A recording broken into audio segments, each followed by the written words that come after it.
దేశ ఆర్థిక ప్రగతిని పట్టాలెక్కించిన మాజీ ప్రధాని మన్మోహన్ మరణం పట్ల దేశం యావత్తు ఘనంగా నివాళులర్పిస్తోంది. ఆర్థిక సంక్షోభం నుంచి భారత్ని గట్టెక్కించడమే కాకుండా ప్రపంచంలో వేగంగా వృద్ధి చెందుతున్న ఆర్థిక వ్యవస్థల్లో ఒకటిగా దేశాన్ని నిలిపిన మన్మోహన్ సేవల్ని స్మరించుకుంటున్నారు.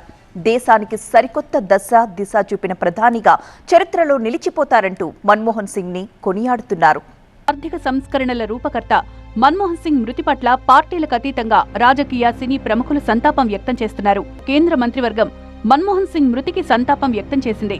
ప్రస్తుతం మన్మోహన్ సింగ్ నివాసంలో ఉన్న పార్థివ దేహానికి రాష్ట్రపతి ద్రౌపది ముర్ము, ప్రధాని నరేంద్ర మోదీ నివాళులర్పించారు. ఆర్థికవేత్తగా, సంస్కరణల సారథిగా మన్మోహన్ సింగ్ ను దేశం గుర్తుంచుకుంటుందని చెప్పారు మోదీ. మన్మోహన్ సింగ్ కు శ్రద్ధాంజలి ఘటించేందుకు కాంగ్రెస్ వర్కింగ్ కమిటీ ప్రత్యేకంగా సమావేశమైంది. కాంగ్రెస్ అగ్రనేతలు సోనియా గాంధీ, మల్లికార్జున ఖర్గే, రాహుల్ గాంధీ మన్మోహన్ సింగ్ పార్థివ దేహానికి నివాళి అర్పించారు. మన్మోహన్ సింగ్ మరణంతో తన జీవితంలో ఎంతో ముఖ్యమైన గురువును కోల్పోయారని ఆవేదన వ్యక్తం చేశారు రాహుల్ గాంధీ. మన్మోహన్ సింగ్ పార్థివ దేహానికి తెలంగాణ ముఖ్యమంత్రి రేవంత్ రెడ్డి నివాళి అర్పించారు.